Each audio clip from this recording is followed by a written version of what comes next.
Lusamine, Ultra Beast-obsessed president of the Aether Foundation. Ragyo Kiryuin, life-adorned CEO of the Revox Corporation. They say there's nothing quite like a mother's love, but unfortunately, Mother Dearest doesn't always get the memo. Granted, these two kinda did, but pro tip, maybe don't choose aliens over your actual kids. Just a thought. I'm Noah, she's Wagon. And we're here to research their strength, speed, talents, and tech to find out who would win. Tired of the hustle and bustle of day-to-day life? Looking for somewhere to spend a fun and relaxing vacation? Then welcome to the sun-drenched tropical paradise of the Alola region. A place of surf, sand, sprawling nature, and gentrification and tourist hotspots as far as the eye can see. Look, just call it what it is. It's Hawaii. An apt comparison to make, sure. But here in Alola, like many other regions, humans coexist shoulder to shoulder with magical creatures known as Pokémon. From your typically expected birds, bugs, and beasties, to sentient plants and man-made monsters, to even the fae and the undead, this world truly puts the wild in wildlife. And where there's any flora or fauna, there are those who make it their life mission to contribute to their conservation. That's where the Aether Foundation comes in, helmed by their illustrious president, Lusamine. Founded by her father, the Aether Foundation sets out to research and treat sick and injured Pokémon, and keep them safe from threats. A mission statement Lusamine took well to upholding after inheriting the keys to the kingdom. That's for sure. She loved all the Pokémon under her care like a mother would for her own children. Not to mention the friends she made and the family she started along the way. Like the name of the artificial island they called home, it truly was paradise. But alas, this peace couldn't last forever. Before long, the Aether Foundation would catch wind of extra-dimensional disturbances, wormholes to another realm called Ultraspace. An alien invasion on a tropical island. Seriously, are we sure this isn't just Hawaii? Well, Lusamine's husband, Moan, got researching the phenomenon as well as the enigmatic organisms linked to it, dubbed Ultra Beasts. That is, until he was spirited away into one of these wormholes, never to be seen again. The only trace remaining that he ever existed being his research and the family he left behind. Needless to say, Lusamine didn't take it well. What's worse, instead of grieving openly and healthily like she should have, she was driven to madness and obsession, becoming a more controlling mother and even dressing her daughter Lily to resemble one of the Ultra Beasts, alongside signing off on a project to develop synthetic life forms bred to be beast killers. The warm, welcoming heart of the Foundation's president had grown inhospitably cold, and dear old Dad's pristine paradise turned into her children's sterile hell. And so, unable to take it anymore, Lily and her brother Gladion fled their family home, making off with the living proof of their family's research along the way. So, Lusamine tasked her grunts to scour the region for the two to bring them home. Gladion ended up falling in with local nuisances Team Skull as an enforcer, while Lily became an assistant to Professor Kukui and a friend to an up-and-coming island challenger. Lusamine would come to meet this trainer soon enough, but their encounter was interrupted by the intrusion of the same species that she poured her everything into meeting again for so long. Codenamed UB01 Symbiont, but better known as Nihilego. Jeez, look at that expression. No, yeah, that's definitely the face of someone who feels really normal about this thing. If I didn't know better, I'd assume she probably wants to add it to that freaky frozen collection she's got. Or more likely, her team. She's not just a figurehead after all, she's a Pokémon trainer, and her cadre of colorful collectible creatures is nothing to scoff at. She's only shown to have 6 across the main games, which is fair since that's the most a trainer can carry with them at any given time. But altogether, this lot's got quite a bit going for them. Her Lopunny throws hands with dizzying punches and elemental blows. Milotic's game is to zone opponents out, and Mismagius does the same with the added benefit of being a ghost. Meanwhile, Lilligant uses health draining and status effects to leave foes open for a solar beam to the face. But her remaining 2 teammates, Clefable and Beware, are the star players. Clefable makes use of psychic power and fairy magic alongside the veritable RNG spin that is Metronome, ranging from the humble and useless Splash to attacks usually reserved for legends like Dialga's Roar of Time. Add on her ability Magic Guard to prevent indirect damage, and you've got a force to be reckoned with. Bewail, on the other hand, is an absolute beast in its own right. It's been said to have killed trainers by crushing their spines with its hugs, and it's considered the most dangerous Pokemon species in the region. A reputation that would put it above other fully evolved Pokemon like Tyranitar, who can knock down mountains and bury river with its rampages, or Sock, who can split oceans with a single chop. Good lord, why are we giving these things to 10-year-olds? That's nothing.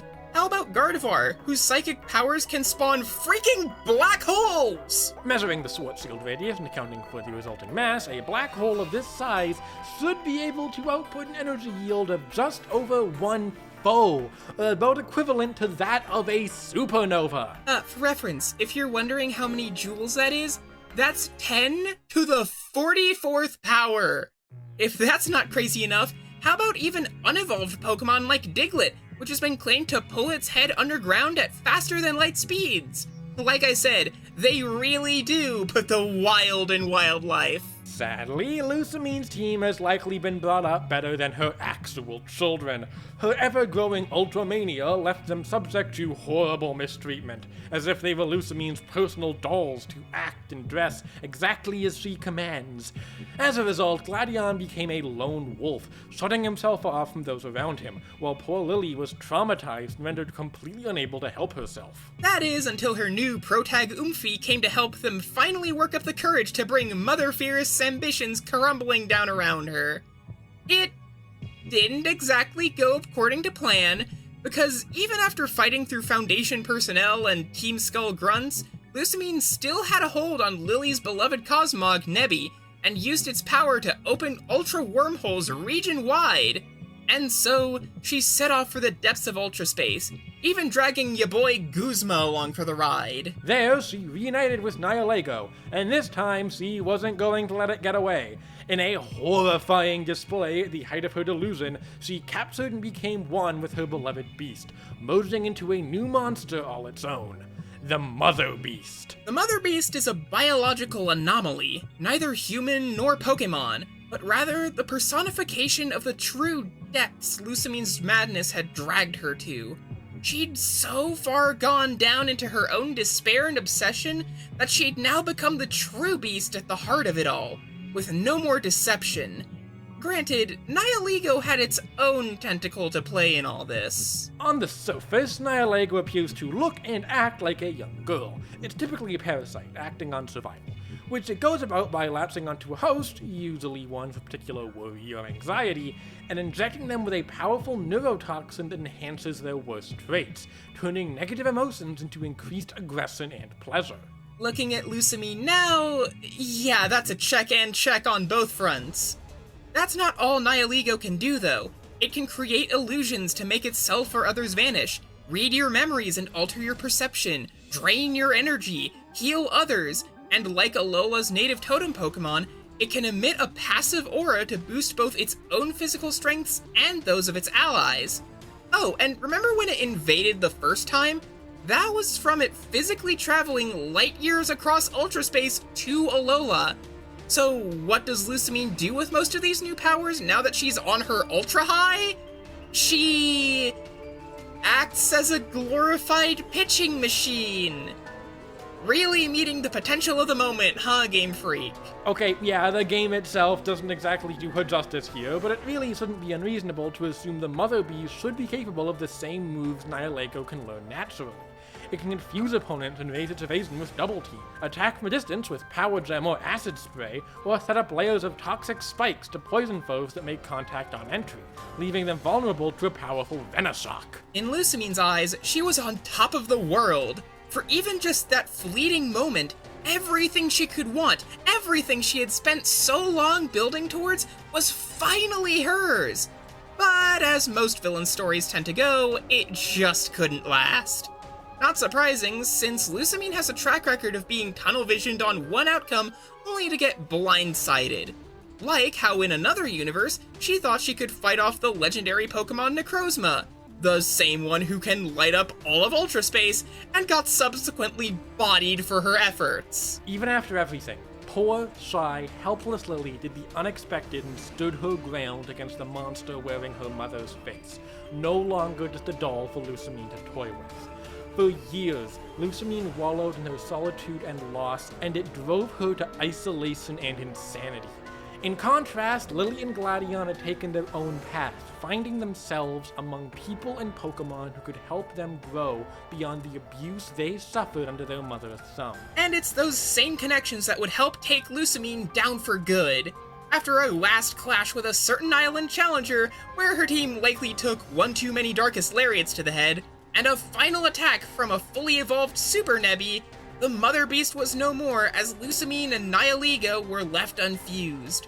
In her last moments of consciousness, as Lily held her mother in her arms, Lusamine couldn't help but finally notice how beautiful Lily had become as she is. In more ways than one, the power, sorrow, and mania Nihilego had left her with had poisoned Lusamine, turning her into a monster too great to fit in a pocket. But now, perhaps Lusamine can be shown her own help to clear her system of that rot and her mind of her grief. She can never take back what she had done to her beloved children, and the state she was in will never excuse it. But maybe, with a fresh start, she can work to once again become the loving mother they used to have.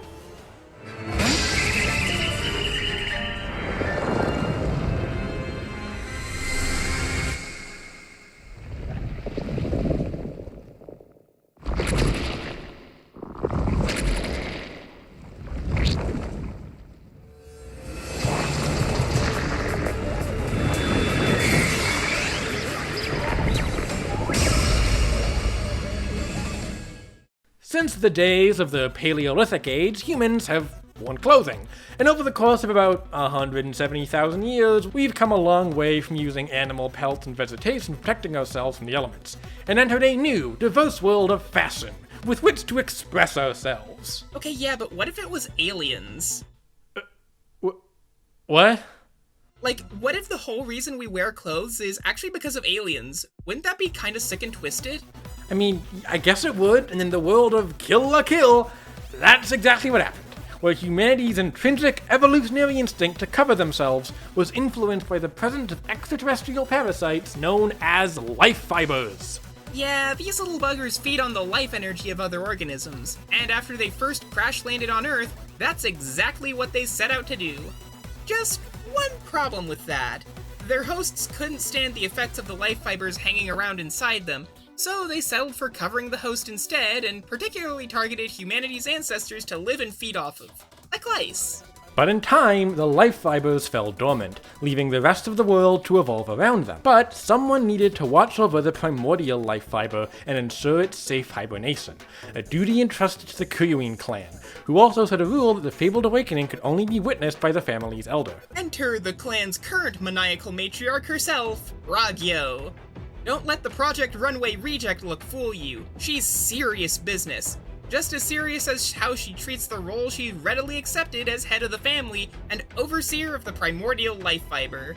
The thing is, her being given that responsibility was a bad move, because she had one goal and one alone in mind. Try and take over the world. See, Ragyō wasn't just devoted to the life fibers, she was obsessed with them, and would stop at nothing to see her dream realized. No length was too great, nor any depth too depraved. For example, she's even founded her own clothing monopoly, Revox, for the exact purpose of spreading the life fiber's influence. And in order to aid in her research and testing, she married one Ragyo Kiryuin and had a daughter, Satsuki, the latter of whom she attempted to infuse with life fibers only for the experiment to fail due to her being too old. Not exactly itching to be gifted that world's best mom mug, huh? Well, when that didn't work, she decided the answer was to have another daughter and experiment on her immediately. Second verse same as the first, and Ragyo threw the infant away when it looked like the test killed her. Okay, seriously, what the hell, lady? Naturally, Soichiro wasn't particularly keen on his daughters being Ragyo's torture toys, only to be tossed to the wayside when they wouldn't have used their twisted idea of progress. So he swore revenge, raised Satsuki to defy her mother, and founded a rebel organization called Nudist Beach, where he continued his own research under a new alias to create the perfect weapon to combat the life fibers. What's so great about these silly strings anyway? Surely there's gotta be something more going for them if she's this, let's say dedicated. Hold on, it's not smart to underestimate the life fibers, as they're incredibly dangerous in nature. The reason the original prehistoric host kept dying was because having one inside your body lets it devour your bioelectricity. So in the modern day, they're fastened into clothing. But not all clothes are created equal, not just in style or practicality, but power as well. A step above your everyday streetwear are the Goku uniforms, specialized outfits that boost the wearer's strength, speed, and endurance beyond that of your average Joe Schmo wearing whatever seemed comfy that day. That is, so long as they can actually handle it. Otherwise, they'll succumb to the life fibers, and the results of that are not pretty, let me tell ya. The Goku uniforms are so highly sought after in Hanaji Academy that wearing one dictates your social status depending on how many stars it has, and those without one and their families are relegated to the slums. Yet even then, they pale in comparison to the ultimate outfit, the Kamui. Oh, these bad boys take the buffs from regular Goku uniforms and crank them up to 11, and everyone's clawing to get their hands on one. Hell, within just days of first wearing one, Ryuko Matoi was able to slice 110 million tennis balls to shreds in mere seconds, clocking in at around 1 million times faster than light. They're able to do much more than boost your strength and speed, though.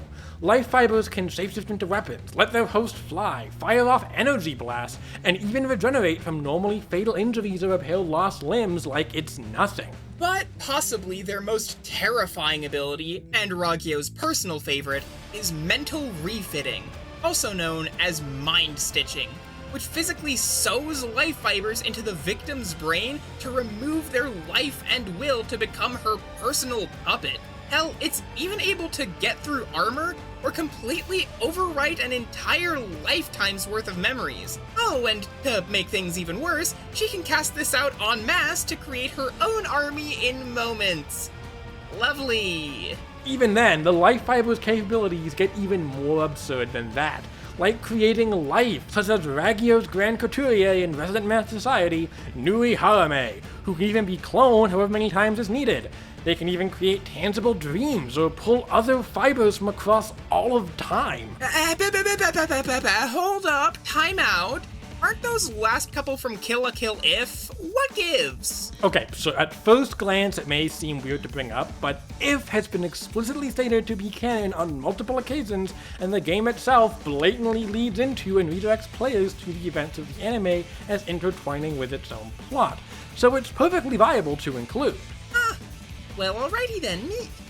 And it makes sense, the show's events still happen, albeit with some differences here and there, until it's revealed to all just be a dream cooked up by Kamui Junkets, and Ragyo gets absorbed into the primordial life fiber. In order to return to reality, Ryuko and Satsuki to fight off the primordial life fiber, with Ryuko even absorbing all the life fibers from the past, present, and future to do it. And after a last clash between the two, Satsuki shattered the dream world all on her own. Without her Kamui, mind you. Quick reminder, by the way, that all of this is apparently supposed to take place between episodes 8 and 9, right before Ryuko's battle with the Elite Four. Sure, let's go with that. Regardless of that little timeline snafu, after waking up from the dream, Satsuki was sure of one thing above all else, that she was finally ready to enact her ultimate ambition, overthrowing her wicked mother. Perfectly understandable, since even beyond that initial experiment, Ragyo has spent her time across Satsuki's whole life just tormenting and abusing her, physically, mentally, and sexually. Christ. Well, it doesn't exactly get much better from there, unfortunately. Everything Ragyo had done to her was all part of her ultimate plan to turn Satsuki into a proper tool for her world domination, making her feel alone, isolated, and helpless, so that she would be fully susceptible to the life fibers and seeking only the comfort of clothing. This actually isn't too dissimilar from the biblical story of Adam and Eve, who in their shame at their own nakedness sought refuge in covering themselves up. Too bad for Ragyo, because Satsuki wouldn't let herself break so easily, for her will was absolute. That's my fucking goat right there! Needless to say, Ragyo didn't take too kindly to her daughter's insolence and responded by overthrowing Satsuki in turn, conquering Hanji Academy for herself and deploying a legion of life fiber entities called Covers to assimilate humanity, at which point she would discover that she had another daughter in Ryuko Matoi, a perfect hybrid of human and life fiber. Yep, surprise! The dumpster baby lives on! And with Nui's help, Ragyo molded Ryuko into her perfect weapon to crush all who opposed her. For all of 10 minutes before Ryuko was snapped out of it by the power of friendship and her inherent need to stick it to the man. All the pieces were in place to finally cut Ragyo's sick desires down to size, but unfortunately for the resistance, she had one last trick up her sleeve. The ultimate Kamui, Shinra Koketsu, and its power of absolute submission, which immobilized the life fibers in all Goku uniforms and left them helpless to stop her final gambit, even Ryuko and Satsuki's own Kamui. It's ironic, isn't it? Ragyo powering up by wearing more clothing in contrast to her daughters wearing less. Sure, it's emblematic of her literal and figurative envelopment by the life fibers, but perhaps it also speaks to the strict desire for control, purity, and gender conformity by older generations, particularly by abusers and fascist regimes, whereas those in the younger generations like Ryuko and Satsuki are more likely to seek liberation from such regressive notions.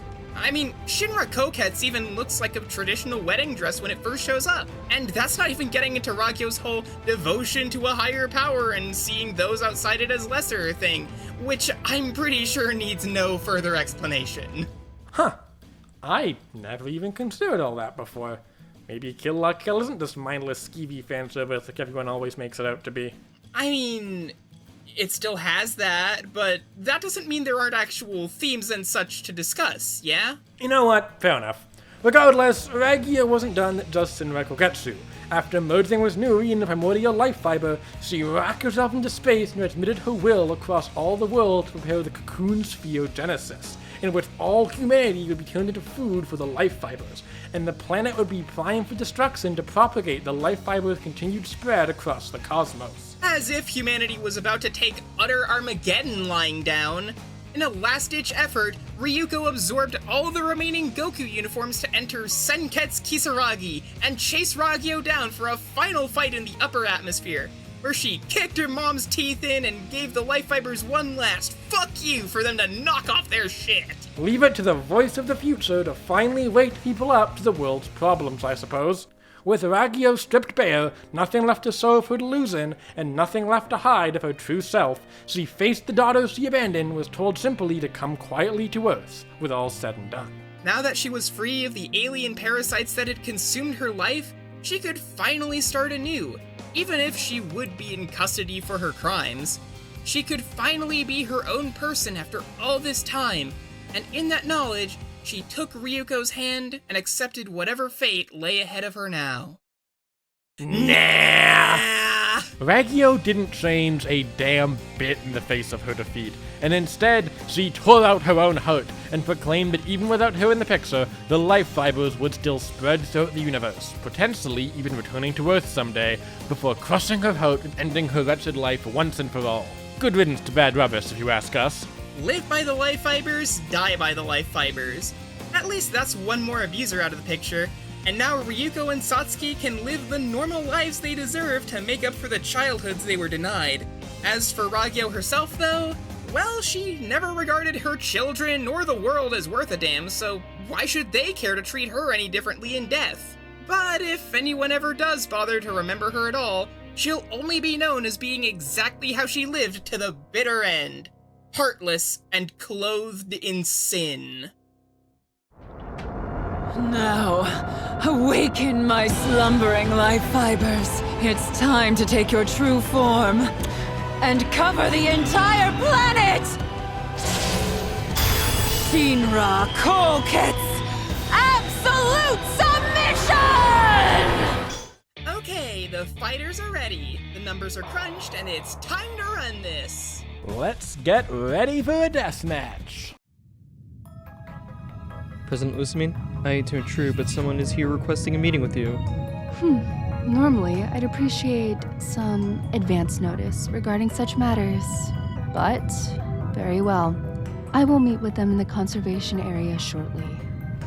Actually, President Lusamine, she would prefer to hold the meeting here. Fine, send her in.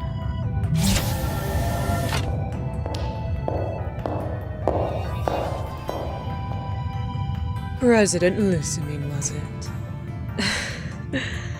My, what a quaint little space you made for yourself. What is it that you wanted to speak with me about? Straight to the point, Roy. I'm Ragyo Kiryuin, CEO of Revox Corporation. We've been hearing rumors of some interesting research being done here, perhaps regarding the presence of other dimensions. The whole affair has truly caught my eye, so I've decided to make a visit myself regarding the accusation of the Aether Foundation as a subsidiary of my company. Unfortunately for you, I must decline any negotiation of such an idea. The Aether Foundation is not for sale. Oh my, you seem to be mistaken. I never said I was here to negotiate. I see. Then I'm afraid you'll have to leave this little meeting early. By force.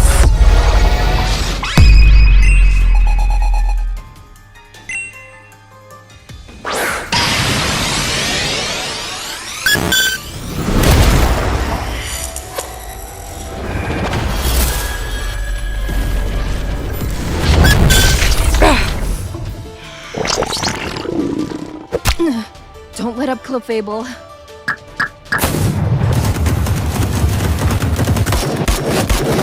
Well, I applaud the effort, but I suppose you should know I have a pretty pink pond of my own. Ta-da! Surprise! Go on then, play with your new toy, Nui. And don't worry much about breaking it. Oui, Mama.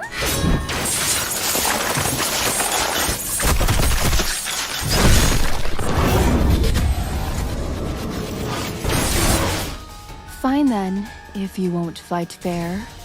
Then why should I?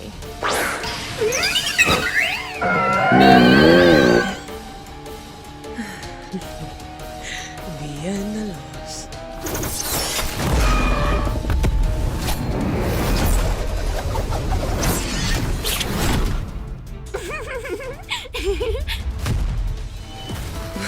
What go? Challenging me like this while wearing something so blasé. And that ridiculous hair. You're one to talk, strutting around so garishly like some bird. Have you no shame?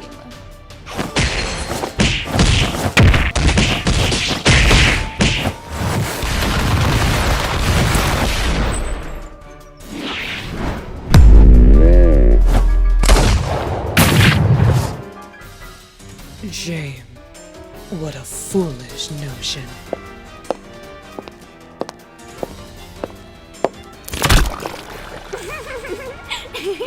If I had any need for shame, I cast it aside long ago, thanks to the glory and power of the life fibers. Impossible. What are you? Allow me to give you a taste.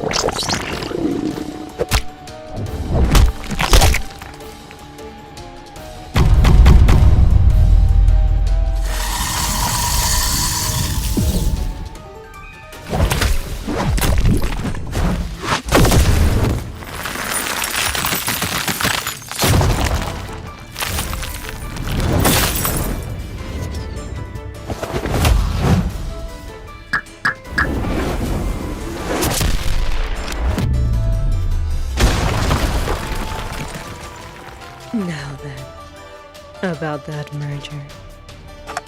I'll show you a merger.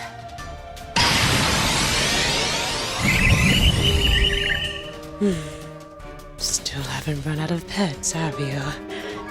That's right, Nihiligo. Come to me, my sweet beast.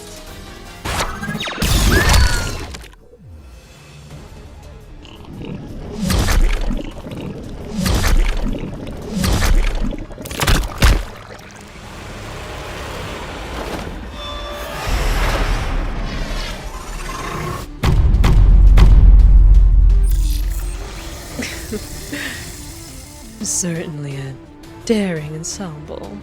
I'm almost impressed.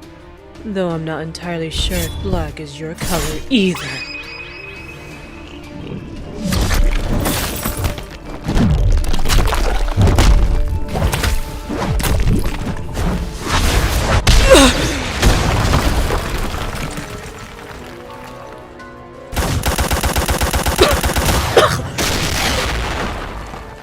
Come on then!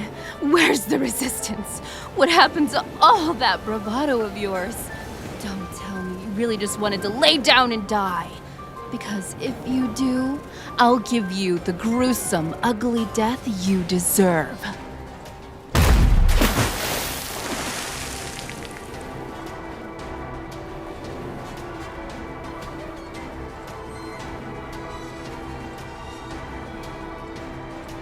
If it's more you want, then be grateful in witnessing the life fiber's true majesty. Behold, life fiber domination.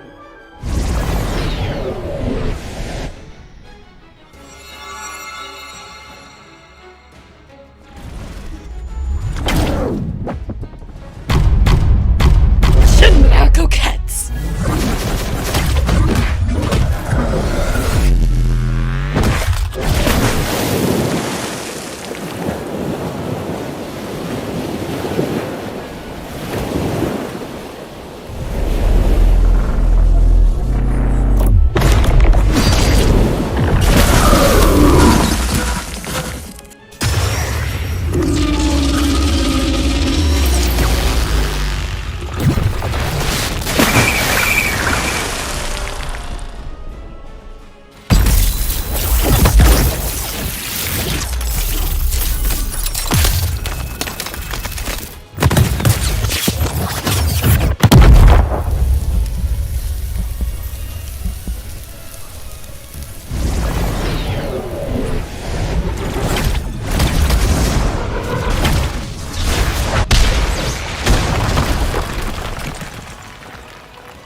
That's far enough.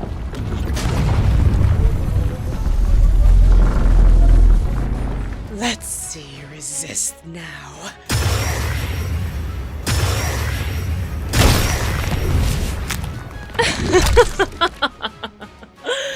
Adieu.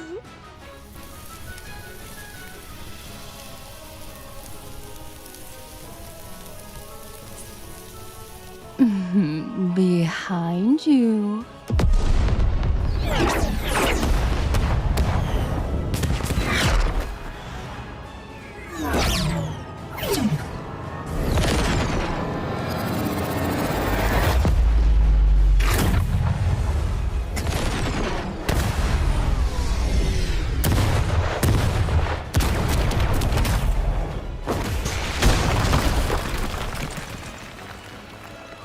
I refuse to entertain this insolent mockery a second longer. What in the world? Struggle all you want, but no, it will amount to nothing. No! Perhaps I'll just leave you to it. I have more important affairs to attend to anyhow. Enjoy your final moments while you can. Now then, time to weave a new pattern to this worthless planet.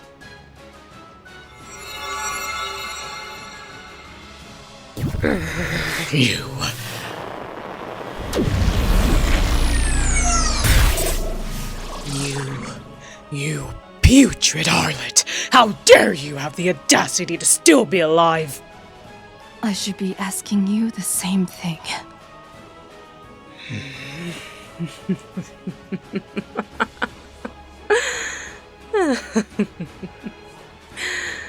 No matter.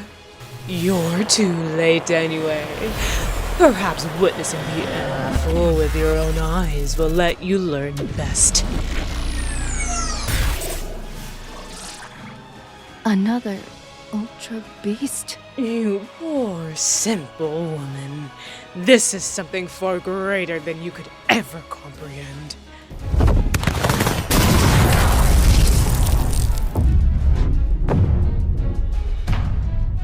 As if you weren't satisfied treating your superior like a toy. Now you dare sully the primordial life fiber? So be it. I'll prove to you the difference in our standing once and for all.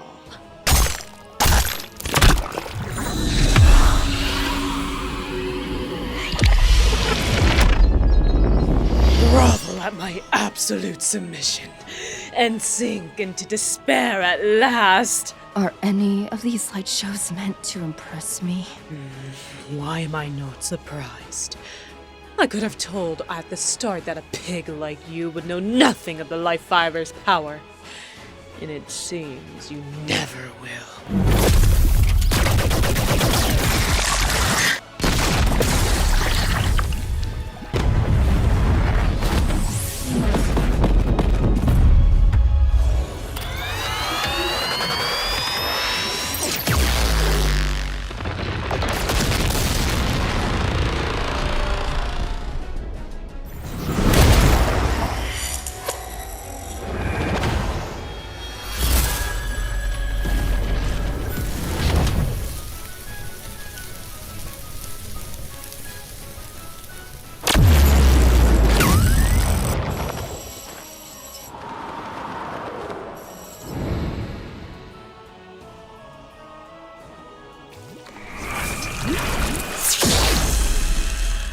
How ugly. At least now you look the part. At least now you'll be put out of your misery.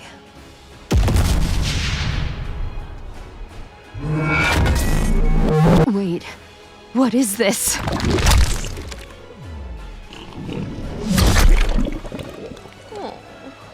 It seems all you accomplished was losing your mind.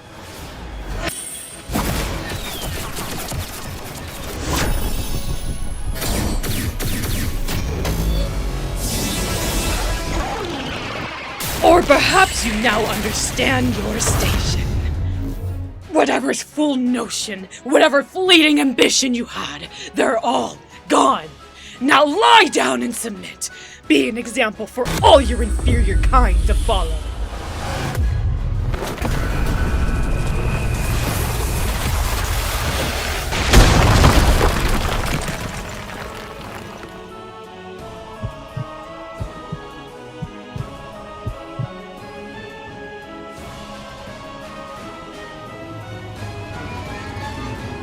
How tragic.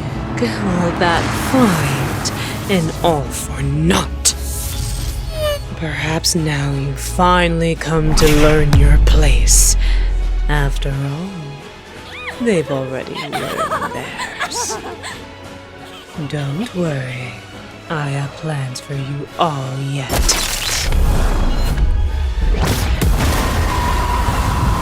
Though really, you should be dressed more suitably for the part. Ultra space, was it? What a better frontier to spread the life fiber's dominion. No. My dominion.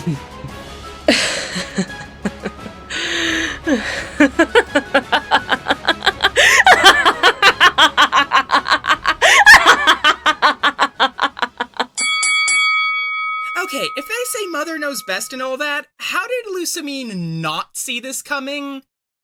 Oh, right, tunnel vision. Honestly, this match was shockingly straightforward, but there's still a fair share to go over, so let's run down the list. Credit where credit is due. Lusamine has way more variety in what she and her team had access to, and a good chunk of it is stuff Ragyo hasn't directly encountered before, like a lot of her elemental options, status effects, or the veritable randomizer wheel that is Metronome. Furthermore, Lusamine and her Pokémon will be able to resist Ragyo's absolute submission, as they don't rely on life fibers for power.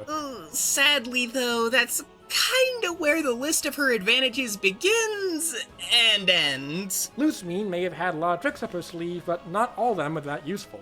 Most importantly, because Ragyo's just a tough bitch to put down. Brute force, not gonna help. Status effects, out of luck. The regeneration on those life fibers is cracked.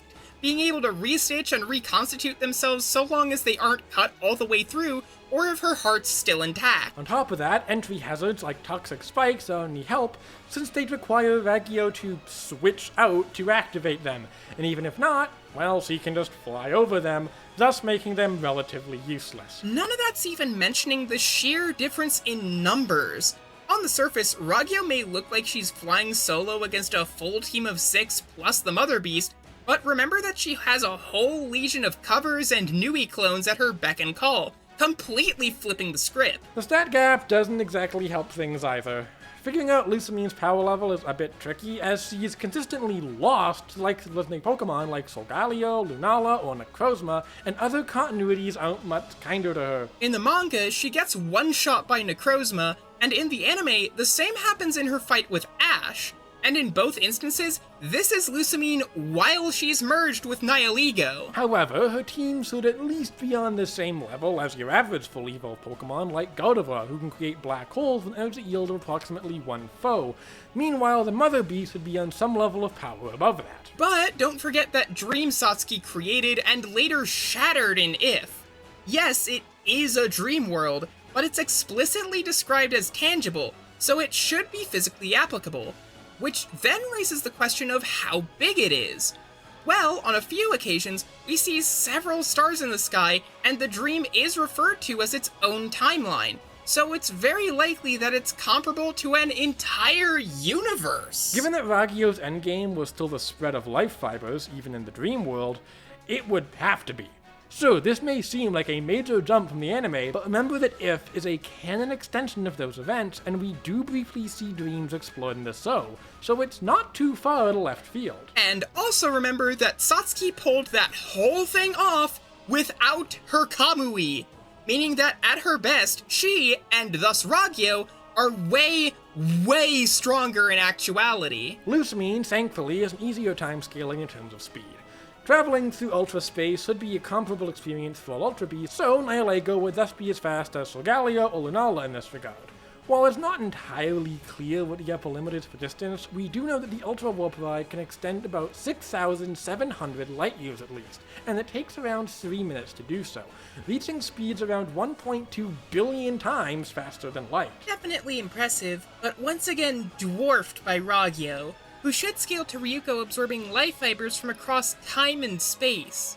Sure, it looks like she's just standing there powering up, but she's actually reaching out across timelines and guiding every single life fiber from all points in time to herself simultaneously through sheer willpower and processing all of it in real time. Even just going off of the 44 or so we see in the scene and assuming they're coming from a different universe, this would put her at speeds around 11 quintillion times faster than light. That's a difference of roughly 9 billion times in Ragyō's favor. By proxy, Ragyō's generation should be just as fast, meaning Lusamine would have no way of fully severing the life fibers before they just heal any damage Ragyō takes. On the other hand, Lusamine doesn't carry healing items on her, but even if she did, they wouldn't be as thorough as surviving getting stabbed or decapitated, meaning it's only a matter of time before Ragyō would land a finishing blow. Like with that pesky Mind Stitch. Seriously, this shit is fucking broken. Ragyō can use this sucker on anything with a nervous system and sap their bioelectricity, on top of being a physical attachment, unlike your run-of-the-mill mind control. Plus, it's strong enough to pierce through armor and rewrite a lifetime's worth of memories. Hell, Ryuko only got over it because she had the willpower to reach into her brain and yank them out. And something tells me Lusamine can't exactly pull that off herself. While you could draw a parallel between the Mind Stitching and Nihilego's neurotoxin, it's an apples to oranges comparison. The neurotoxins don't function the same way and aren't nearly as thorough, not to mention the fact that they rendered Lusamine insane at least, and a mere extension of Nihilego at worst, so the Mind Stitch would be particularly effective on her here. Not just her, but her team too, since Ragyō can cast it out over hundreds, if not thousands of people at once. Not only does this mean Ragyō's numbers advantage gets that little bit greater, but it also renders Lusamine's prior advantage in versatility completely moot. That said, there is one exception in, of all things, Mismagius, as the Mind Stitch hasn't been shown to work on souls or spiritual beings like it. Hell yeah, I love Miss Magius, man. Lusamine was a dastardly foe who wouldn't go down easy, but Ragyo's stubborn survivability, obscene statistical edge, and mental tailoring let her cover her bases and take a beastly edge against the Aether Foundation's matriarch. Lusamine tried her damnedest to revoke Ragyo of her win, but as it turns out, she was just on a whole mother level. This match's winner is Ragyo Kiryuin.